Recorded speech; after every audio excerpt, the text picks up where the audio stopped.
Hi, I'm Tammy Randolph, Director of Investor Development for the Cleveland Bradley Chamber of Commerce, and you're watching The Chamber Does What?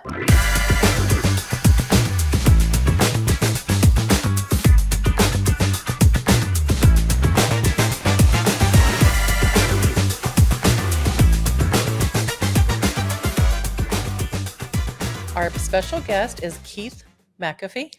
Did I get it right? You got it right. Yay! He is the director of the Cleveland Regional Jetport. Keith, thank you so much for being here.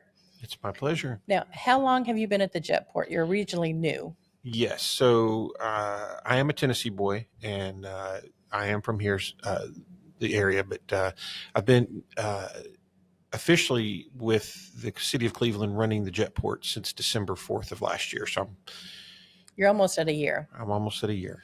And how's this first year been for you? It's been a learning experience. I actually came out of retirement. I retired from the Federal Aviation Administration, and I was retired for 12 years, and I took the job. So kind of getting back into the swing of working. And then on top of that, coming from the federal side to more of the operational side has been interesting, so to speak. Learning how to do things a little bit differently, different mindset, things like that. But it's been really good. Got a great staff. The city's been, Joe Fivas and Sean McKay and my airport authority have been super supportive. And I was told to think outside the box, and outside the box is what I do. So good. So now, not everybody knows. There's a little bit of misunderstanding. What type of airport is this? We don't have passenger jets coming in. Correct. So we would be characterized as a general aviation airport. An air carrier airport, Chattanooga, Knoxville, things like that. We are general aviation, or as we would call it, a GA airport, and it's really more for business. So we get a lot of charter, we get a lot of corporations flying in to do business. So it's private planes. Yes, private planes. We do get we do get air taxi service, and air taxi is kind of like. For the person who's not familiar with aviation, air taxi is similar to Uber. You call up a company, say, hey, we want to rent a plane and we want to go wherever we're going to go. And then the plane comes in, picks them up and take them to their destination. Air Uber. That's kind of cool. It is actually a little outside of my price range, but cool. Yeah. Well, believe it or not, it's actually probably comparable. Most people don't realize it, but an air taxi, depending on how, get a group of girls together, you want to go to the beach, it might be a little more affordable than you thought. Really? Yep. Good to know. And then at the same time, we've got guys with little airplanes, guys and girls with little airplanes, and we have a flight school, and the flight school's new. They're doing really well. They'll take you from no aviation experience to your private pilot's license, and it's just a good time. Yeah. And Life Force is headquartered there. Yes. Not headquartered, but that's one of their holding. They have spots. A base. Yes, correct. And they're flying daily. Sometimes they'll do 3 or 4 flights, unfortunately. Yeah. But they do a great job. And then we have several large corporations within the city that have bases. Their bases are here, and they have hangars with planes and things like that also. Yep. Okay. Now, you said that one of the things I wanted you to do was think outside of the box, and you've kind of done that a little bit. So tell me some of the events that you have going on out there that you've done. Well, right. That people may not know about.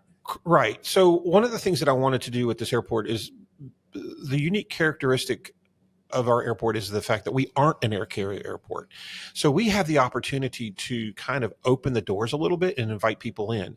And one of the things that I wanted to do was to connect the airport to the community, to the city, to the county, really also to the region, because we don't just serve Cleveland and Bradley County. We actually serve Polk County, Meigs County, so even though they also have airports, we have more capacity to handle larger planes and things like that. So one of the things that I wanted to do when I first got here was to say, hey, what can we do to bring people to the airport, the opportunity to be able to use the facilities, because we actually have a very beautiful building. It is a gorgeous building. Yeah. And so so I got together with my staff, and I dabbled in tourism a little bit in my retired days, and I thought, what can we do to bring people in? So I love eating.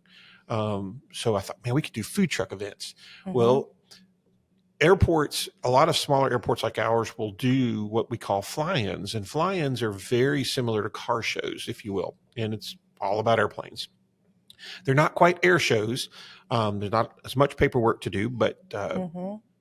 basically it's a bunch of people who bring in their airplanes from brand new to old airplanes and things like that, unique, and they get together. And so I thought, well, what if I tied the food truck event to a fly-in event Oh. and throw music in there? And we thought outside the box. We had some good times, but unfortunately this year, this was probably the rainiest Yeah. year I have ever seen, and more so than just rain, we had storms. So that's one of the things that we did. We had 4 of those events this year.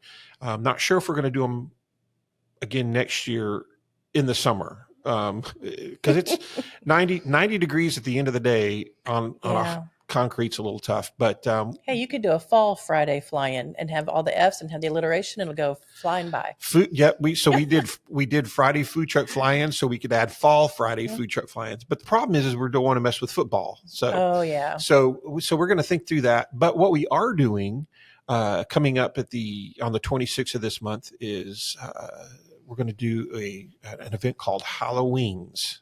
Mm-hmm. And it's our take on Halloween. It's going to be a trunk or treat event. We've invited all the tenants of our airport. We have about 80 or 90 planes. Well, probably not that, about 70 to 80 planes actually based at our airport. We've invited all of our airplane owners to come bring their airplanes out. We're going to put them around the ramp. We've invited the fire department, both county and city, the police department, the sheriff's department, the chamber, if the chamber wants to come set up a tent. Mm-hmm. And we're going to invite people out to the airport to have Halloweens. That sounds fun. Just a trunk or treat event. You know, as a parent, I know that if I spend money on a costume, I want to get more than just one Yeah. night out of it. So it'll be a unique way for people just to come out, see airplanes, Mm-hmm. you know, a safe environment for their kids to be able to interact with other kids and to get candy and things like that. And see the airport building itself, because like you said, it is a beautiful building. Right. There is space in there, and I don't think a lot of people know you can rent the room and you can rent the building of the airport for events and for holiday parties and things like that. I mean, I don't think people know that the community can actually use the airport. Correct. So we have a conference room that's got full connectivity. We can seat up to 50 people in that room. It's a great room. We call that's the chamber room. Yeah. And so it has all those windows. It's the best place for a meeting because I can just sit there and watch the planes land and not pay attention to the meeting. Absolutely. So we do. It gets used quite a bit. We will have people that'll come in and they'll rent it for a couple of hours, and then we'll have people that'll come in and rent it for the whole day. And what we have recently started to do it, if you rent it the whole day, in the morning with the rental, you get a morning coffee, and in the afternoon you get a caffeine. You get a caffeine break, and that's that's inclusive of the package. It does have a catering kitchen connected to it, so that you can come in and bring in lunch. We don't do that, but Right. we encourage, we let people do that. And then we do have a conference room, an executive conference room that seats like 10. So if you need a space, and what we just added, and this is really unique, and my wife has tested it on several times because she has a home office. We have a space to where it's a small square table with 4 chairs, and it overlooks the runway. It's a beautiful view of the runway. If you work from home or have a home office and you want to get away from your home office for maybe an hour or two or half the day, we rent out this space for $10 an hour. You can come in, just sit there, have the space to yourself. You can do your conference calls, you can work. And, again, it's a beautiful space. And then one of the things that we're going to be doing over Christmas is if you have a small to medium sized company, no more than 130 employees, and you want to have a space to have a Christmas, not so much if we do a dinner, we have to kind of downsize it a little bit. But if you just want to have a kind of a Christmas hour or a couple hours to where you have like a buffet or things like that for people to come and spend time together, we can rent the building out. And it works out well. We had the chamber after hours was there for September. Erlanger was the host for it, and it was a great event. We had people in the building, we had them outside, they had Life Force there and the pediatric ambulance, and there was ample room, and it was a good facility for everybody to use. And we got to go on that second level to be able to look over everyone, and it's a great facility to be able to use. Oh, absolutely. one of the things I'm trying to engage with schools is to see if they'll come and do their science fairs there, because they could set up their science fairs all over the building and just also have access to the airport. I mean, what a great place to have a science fair. It is. It's a great use for the community and by the community and for the community. And I know it took a long time to happen, but we're really lucky to have it here. Now, we talked about how you've only been here for a year, almost a year. How has your transition been to Cleveland? So I'm from Cookeville, just right up the road. My wife and I, even though I was retired, we were kind of busy with the kids and things like that. We moved here officially. I came here in December, and I kind of went back and forth between Hickson, because that's where I retired. And once we kind of came over here, even though I'm more busy because I am working again, and my wife's busy, getting settled. Yes, it just seems like it's hard to describe. Even though we're both busier than we were probably in the past 10 years. It's more laid back. I told my wife that Cookeville or Cleveland to me is what I remember Cookeville 30 years ago. It's happening. There's a lot of cool things to do now here, but great restaurants. But it's just not. It's home, and it's the people. We haven't gone anywhere. We don't go anywhere where people don't smile. They smile here, and they're happy. And that's what we really appreciate about Cleveland. It doesn't take long. We have visitors that come through, and they've stopped at a restaurant because we've got the exits right here going down to Florida. And they're always amazed at how nice, and they stop all the time. And eventually they decide to move here because everyone's so nice and friendly. And I tell people that we still are lucky enough to have that Southern hospitality. Right. And no matter how big we grow, we still maintain that and a good connection of a community. And I think that's helpful. Right. Wonderful. Well, and I think you hit the nail on the head with all the exits we have on 75 going south. Realistically, that's where the jetport is for the flying community. Also, we are almost dead center of the Southeast United States. So anybody coming north, going down to Florida, or Florida going north, we are a great pit stop for the people flying in their private planes and things like that, going one way or the other. And people I've taken when my grandson was younger, I haven't done it recently, but we used to go out there. You've got a nice little balcony area off of the room, and you can go out there and you can watch when the planes come in. Or that's my first time I saw a helicopter taking off and decided I never want to ride on a helicopter.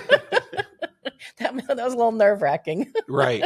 Well, we do have a balcony on the second floor, and we also have a patio area. And we're looking to develop the patio area to be a little bit more friendly also. So again, thinking outside the box, if you're in the community and you like airplanes or just even remotely interested in aviation, we absolutely invite you to come out. We will take the time, to come out and shake your hand and give you a little tour of the building. And we love it. We've a lot of our pilots, a lot of our airplane owners, both the corporate side and on the private side, love talking about aviation, and they absolutely don't mind if we take somebody out and show them an airplane. Well, there you go. So, well, let's hope somebody takes that to heart and they'll do that. Absolutely. Thank you very much for being here with us. I'm glad to have you in Cleveland and have the Regional Jetport as a partner with the Chamber. Well, it's my pleasure. Thank you for joining us. Please make sure you take advantage of what Keith said. Call the airport. Go out there and visit it and see what we have. It's just another treasure here in Cleveland and Bradley County. Thank you. Like, share, follow, tell your friends. I'll see you next time. Bye-bye.